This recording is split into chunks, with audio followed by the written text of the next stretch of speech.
औज़ुबिल्लाहिमिनश्शैतानिर्रजीम बिस्मिल्लाहिर्रहमानिर्रहीम। अस्सलाम वालेकुम स्टूडेंट्स, उम्मीद करती हूँ आप सब बिल्कुल खैरियत से होंगे। जी स्टूडेंट्स, आज हम मैक्रो इकोनॉमिक्स सीको 403 के लेसन नंबर 15 को देखेंगे। द ओपन इकोनॉमी, जो कि हमारा कंटिन्यू है टॉपिक। हम पिछले लेक्चर से जो है वो ओपन इकोनॉमी को पढ़ते आ रहे हैं। अगर आपने इसके प्रीवियस लेक्चर्स नहीं देखे, ओपन इकोनॉमी होती क्या है, इससे रिलेटेड बहुत सारे कॉन्सेप्ट हैं, तो पहले आप जो है वो मेरे प्रीवियस लेक्चर्स को वॉच कीजिएगा। देन आप जो है वो लेसन नंबर 15 को देखिएगा। इंशाल्लाह फिर आपको जो है बहुत अच्छी इसकी समझ आ जाएगी। ठीक है स्टूडेंट्स, अगर आप मेरे चैनल पर न्यू है तो प्लीज़ चैनल को सब्सक्राइब करना मत भूलिएगा, वीडियो को लाइक एंड शेयर करना मत भूलिएगा। देखिए, आपके लिए इतनी मेहनत की जाती है, इतना तो हमारा भी हक बनता है कि आप हमारे चैनल को सब्सक्राइब करें और जो है वीडियो को लाइक करके शेयर कर दें। ठीक है, चलिए आगे हम देखते हैं। ओपन इकोनॉमी जो हमारा कंटिन्यू टॉपिक है वो क्या है। उसमें 3 एक्सपेरिमेंट्स किए गए। एक फिस्कल पॉलिसी की गई है। ठीक है, कौन कौन से किए गए, ये 3 एक्सपेरिमेंट हुए हैं। Fiscal policy at home, fiscal policy abroad and increase in investment demand. अब students, fiscal policy at home क्या होती है, सबसे पहले हमें इसके बारे में पता चले। जो फिस्कल पॉलिसी यानी कि जो हमारी पर्सनल फाइनेंस मैनेजमेंट जो होती है वो हमारी फिस्कल पॉलिसी एट होम कहलाती है।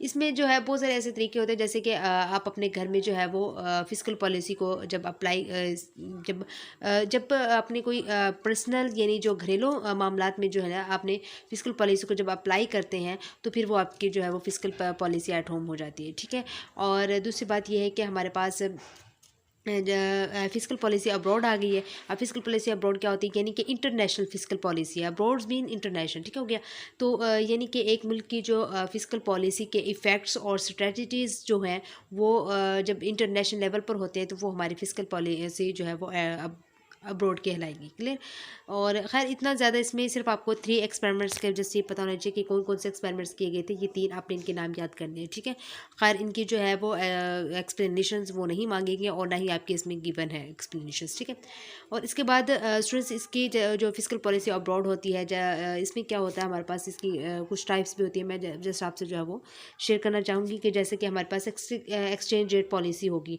ठीक है गया, और जो है वो foreign policy, foreign investment policy होगी और इंटरनेशनल ट्रेड पॉलिसी होगी। ये सारी हमारी फिस्कल पॉलिसी अब्रॉड में आ जाती है। ठीक है स्टूडेंट्स, अब जो है वो हम ये देखेंगे इसमें जो याद करने वाली जो चीज़ें हैं वो हमारी जस्ट यही है कि 3 एक्सपेरिमेंट्स के आपने इनको नाम याद होने चाहिए अच्छे से। और देन हम जो है वो आगे बढ़ते हैं। आगे हमारे पास जो है फिस्कल पॉलिसी एट होम की जो है वो इन्होंने जो एक्सपेरिमेंट्स किया है। ठीक है, वो इन्होंने ये देख सकते हैं आप यहाँ पे हमारे पास सेविंग्स आई हुई है, इन्वेस्टमेंट्स है। ठीक है, और ये इंटरेस्ट रेट हो गया। क्लियर, तो ये इन्होंने किया हुआ, और ये हमारे पास जो है वो नेट एक्सपोर्ट जो होती है हमारे पास वो है। An increase in G or decrease, जब हमारे पास जी जो है गवर्नमेंट एक्सपेंडिचर्स जो है वो कहते हैं इन टी रिड्यूस सेविंग्स हो जाएगा। ठीक है, ये एज एम सी कुछ देख लीजिएगा। और डेल आई जो है वो इज इक्वल टू 0। रिजल्ट हमारे पास जो है वो फिस्कल पॉलिसी एट होम का क्या निकला है, ये एज एम सी कुछ देख लीजिएगा कि डेल आई जो है वो हमारे पास चेंज ऑफ इन्वेस्टमेंट जो है वो 0 है, और चेंज ऑफ जो नेट एक्सपोर्ट्स जो है वो हमारे पास change of saving less than 0 आ जाएगा। ठीक है, ये हमारे पास फिस्कल पॉलिसी एट होम का रिजल्ट निकला है। इसके बाद annex and the government budget जो है वो डेफिसिट दिखाया गया उन्होंने विद ईयर्स। हमारे पास ये चीज़ें गिवन है, और ये हमारे पास जीडीपी है और नेट एक्सपोर्ट्स डेफिसिट आप देख सकते हैं हमारे पास क्या निकली है। ये जो है वो इनका ग्राफ बनाया हुआ है। इसके बाद फिस्कल पॉलिसी अब्रॉड आ जाती है। एक्सपेंट्री फिस्कल पॉलिसी अब्रॉड रेजिज, ठीक है, द वर्ड इंटरेस्ट रेट। वो कहते हैं कि जो हमारी फिस्कल पॉलिसी अब्रॉड जब बढ़ती है तो हमारी वर्ड इंटरेस्ट रेट भी जो है वो जाहिर सी बात है राइज हो जाता है। ठीक है, और इसके बाद जो है वो ये उन्होंने जो है वो ग्राफ के जरिए उन्होंने बताया हुआ। इसमें हमारे पास जो स्टूडेंट्स रिजल्ट क्या निकलता है इसका, फिस्कल पॉलिसी अब्रॉड का हमारे पास डेल आई लेस दैन 0। और हालांकि फिस्कल पॉलिसी एट होम जो था वो del I is equal to 0 था, बट जो फिस्कल पॉलिसी अब्रॉड है वो हमारे पास डेल आई जो है वो लेस दैन 0 है। जबकि चेंज ऑफ एक्सपोर्ट जो है वो हमारा चेंज ऑफ नेट एक्सपोर्ट्स है वो minus del I greater than 0 निकला है। जबकि वहाँ पे फिस्कल पॉलिसी एट होम का जो है वो स्टूडेंट्स हमारे पास क्या निकला था, I think del S less than 0 निकला था। ठीक है, देख भी सकते हैं हम यहाँ पे, ये देखें डेल एस लेस दैन 0 ये निकला हुआ। ठीक है, ये आपने इसको ना ज़रा ध्यान से अच्छे से याद कर लेना है। इसके बाद जो है वो an increase in investment demand क्या होता है। आपको पता है इंक्रीज़ इन इन्वेस्टमेंट डिमांड वही होता है जब आप किसी भी मुल्क के साथ इन्वेस्टमेंट कर रहे हैं, किस चीज़ के साथ कर रहे हैं, तो जब वो बढ़ता है, इसके बहुत सारे पॉजिटिव भी होते हैं इफेक्ट, नेगेटिव भी होते हैं।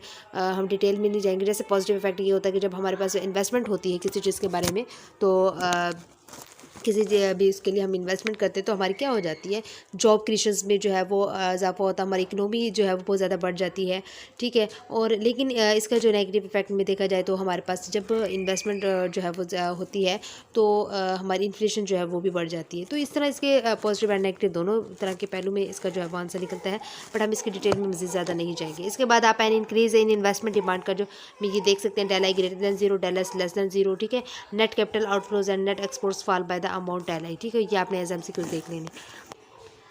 जिस तरह से अब जो है वो हमारे पास नेक्स्ट टॉपिक जो आता है द नॉमिनल एक्सचेंज रेट आ जाता है, और जो है वो हमारे पास इसके बाद द रियल एक्सचेंज रेट आ जाता है। अब सबसे पहले हमें पता होना चाहिए कि एक्सचेंज रेट क्या होता है, फिर हम नॉमिनल एक्सचेंज रेट और रियल एक्सचेंज रेट के बारे में पढ़ सकते हैं। एक्सचेंज रेट मैं सिंपल लफ्ज़ों में बता दूं, जब हम किसी भी उसकी जो है वो करेंसी को जब हम चेंज करते हैं, किसी भी मुल्क की करेंसी को चेंज करना, वो हमारे पास एक्सचेंज रेट, यानी किसी भी चीज़ के बदलाव अब जब हम चेंज करते हैं, बदलाव करते हैं, तो वो हमारे पास जो है वो एक्सचेंज रेट आ जाता है। जैसे अब द नॉमिनल एक्सचेंज रेट है तो वो हमारे पास क्या होता है कि is equal to nominal exchange rate the relative price of domestic currency in terms of foreign currency yen per dollar. तो अगर हम इसके वैसे मैं आपको पहले बताना चाहूँगी कि नॉमिनल एक मुल्क की करेंसी की वैल्यू को दूसरे मुल्क की करेंसी के साथ जो है वो कंपेयर करता है, और ये जो है एक्चुअली एक रेट होता है, ठीक है। जैसे कि जिस पर जो है वो एक मुल्क की करेंसी को दूसरे मुल्क की करेंसी में जो है वो एक्सचेंज किया जाता है। जैसे हम कहते हैं कि $1 जो अब अगर $1 को पाकिस्तान रुपीज़ में चेंज करें तो आई थिंक वो बन जाता है 277 जो है रुपीज़ बनता है उसका। और जैसे €1 को चेंज करें पाकिस्तान रुपीज़ में तो 303 303 मीन्स, ठीक है। और 1 GB यानी कि जो ब्रिटिश पाउंड हमारे पास डॉलर, तो वो हमारे पास 363 आ गया। 1 AED यानी यूनाइटेड अरब एमिरेट्स को जो है वो हम चेंज करें पाकिस्तान रुपीज़ में तो हमारे पास 75 आ जाएगा। और 1 SAR मीन्स सऊदी रियाल को अगर हम पाकिस्तान रुपीज़ में चेंज करें तो 73 आ जाए। तो मतलब जो है वो एक मुल्क की करेंसी को दूसरे मुल्क की करेंसी में जब हम तब्दील करते हैं तो वो हमारे पास जो है वो स्टूडेंट्स क्या हो जाती है, नॉमिनल एक्सचेंज रेट आ जाती है, ठीक है।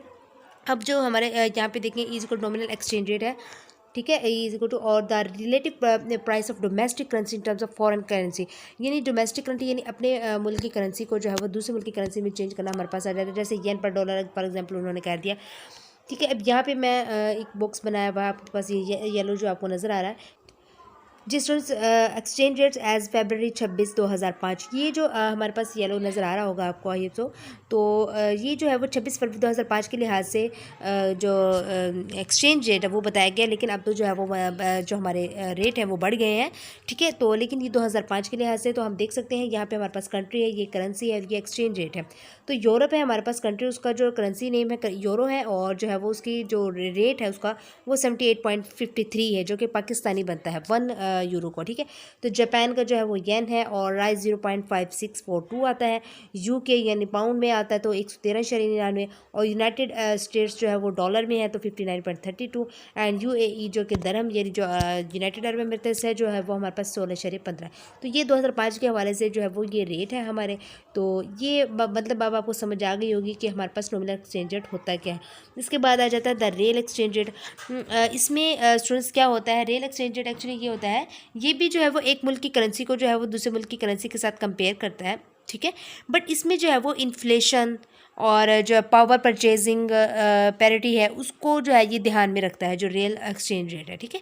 किस चीज़ को, ये जो है वो इन्फ्लेशन और परचेजिंग पावर पैरिटी है उसको जो है वो इसने ध्यान में रखता है, और ये रियल एक्सचेंज रेट कहलाता है। अब यहाँ पे जो है वो हमारे पास मौजूद है, यहाँ पे आप देख सकते हैं real exchange rate the relative price of domestic goods in terms of foreign goods, यानी जो आपकी घरेलू या आप मुल्की सामान की बात कर लें, घरेलू सामान की बात कर लें, उनको जो है जब हम उनकी जो है वो इन टर्म्स ऑफ फॉरेन गुड्स के हवाले से, और फिर जो है फॉरेन गुड्स के हवाले से जब हम इनको कंपेयर करें तो हमें जो है वो उनके अंदर थोड़ा डिफरेंस जो नज़र आता है वो हमारे पास रियल एक्सचेंज रेट हो जाता है। अब फॉर एग्जांपल जैसे हमारे पास गिवन है जापानीज़ बिग मैक्स पर US बिग मैक, तो मतलब जो जापानीज़ बैग है, ठीक है, बड़ा बिग मैक्स जो है जापानीज़, उसको जो है वो उसका जो है वो US बिग मैक क्या होगा, उनमें जो डिफरेंस होगा वो हमारे पास रियल एक्सचेंज रेट हो जाएगा। इसके बाद हमारे पास है understanding the units of this, तो ये आप इसको देख सकते हैं हमने कैसे जो है वो यूनिट्स फाइंड आउट करने हैं। तो ये हमारे पास चीज़ मौजूद है, और इसमें जो है ये हमारे पास आप देख सकते हैं, ये फार्मूला आपने अप्लाई करना होता है, ये इंपॉर्टेंट है, ये आपने अच्छे से याद कर लेना है। और इस तरह जो है वो हम आगे इसका फार्मूला एग्जाम्पल जो है वो इस तरह की सॉल्व करेंगे। ये जो है वो स्टूडेंट्स मोस्ट इंपॉर्टेंट एग्जाम्पल्स आपने अच्छे से कर लेने हैं, ध्यान से कर लेनी है, और अपने अपने जो रजिस्टर्स पर हैं उन पर आपने इसको एक दफ़ा ज़रूर ट्राई करना है, फिर इंशाल्लाह आपको जो है वो ये कभी नहीं भूलेगी। तो ये आपने फार्मूला सिंपल यूज़ करना है। वो कहते हैं let's suppose there is one good burger, वो कहते हैं एक बर्गर है, the price of burger in Japan में जो है वो उसकी प्राइस ये है 200 येन, और यानी 200 yen, and the price in US जो है वो यूएसए में उसकी जो प्राइस है वो है $2.50, और नॉमिनल एक्सचेंज रेट उसका क्या है 120 येन बाय डॉलर, और we can calculate the exchange rate as, वो हमने इसका जो है एक्सचेंज रेट फाइंड आउट करना है। अब एक्सचेंज रेट ये जो चीज़ है हमारे पास, ये एक्सचेंज रेट की जो है वो इलामत है, ठीक है। और इसके बाद अब ये आपने इनकी वैल्यूज पुट कर देनी और आपके पास 1.5 आ जाएगा एक्सचेंज रेट।